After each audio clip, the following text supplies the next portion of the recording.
ثانی انٹرنیشنل حج عمرہ tours and travels. حج عمرہ جانے کے خواہشمند حضرات اسکرین پر دیے گئے نمبرز پر کال کریں۔ جی فرمائیں مولانا، کر لیا ہوں۔ مجھے اس بات کی اطلاع ملی ہے کہ اورنگ آباد میں کچھ حضرات میری کچھ باتوں کے حوالے سے یہ پروپیگنڈا کر رہے ہیں کہ میری بھی رائے یہ ہے کہ اورنگ آباد میں بھی انڈیا الائنس کے امیدوار کو سپورٹ کیا جائے۔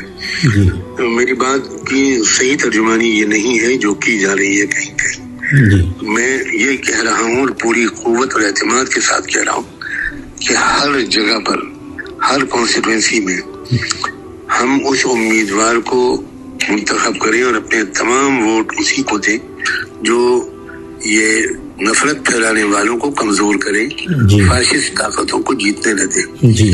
اب اورنگ آباد کی صورتحال یہ ہے کہ وہاں امتیاز جلیل جیسے ہمارے اپنے امیدوار موجود ہیں، تو بالکل پوری طاقت کے ساتھ ان کو سپورٹ کیا جائے اور انشاءاللہ وہ اس پوزیشن میں ہیں کہ وہ فاشسٹ طاقتوں کو روک دیں، ان کو اس مقام تک پہنچائیں کہ وہ فاشسٹ طاقتوں کو روکنے میں کامیاب ہو جائیں۔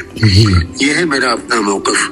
استثناءات ہوتے ہیں، ایگزمپشنز ہوتے ہیں، ہر جگہ تو امتیاز جلیل موجود نہیں ہے۔ بالکل ملک کے اکثر مقامات پر ہمیں ان پارٹیوں کو سپورٹ کرنا پڑ رہا ہے، چاہے وہ ہماری پسندیدہ پارٹیاں نہ ہوں، جو کہ فاشسٹ فورسز سے کم نقصان دہ ہیں اور فاشسٹ فورسز کو روکنے کی پوزیشن میں ہیں۔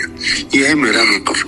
مجھے امید ہے کہ یہ بات میری وضاحت کے بعد غلط فہمی دور ہو جائے گی۔ جی انشاءاللہ، جی انشاءاللہ، بہت شکریہ۔ اصل میں مولانا صورتحال مہاراشٹر میں یہ ہے کہ 48 سیٹ ہے، 47 پہ تو وہی حال ہے کہ مسلمان جو ہے ان کے پاس آپشنز نہیں ہیں ایک دو سیٹس کے علاوہ، تو وہاں ووٹ پڑ رہے ہیں، لیکن یہاں پر تو ایک ماشاءاللہ ایک مضبوط امیدوار ہے جو ہم لوگ انشاءاللہ جیتیں گے بھی۔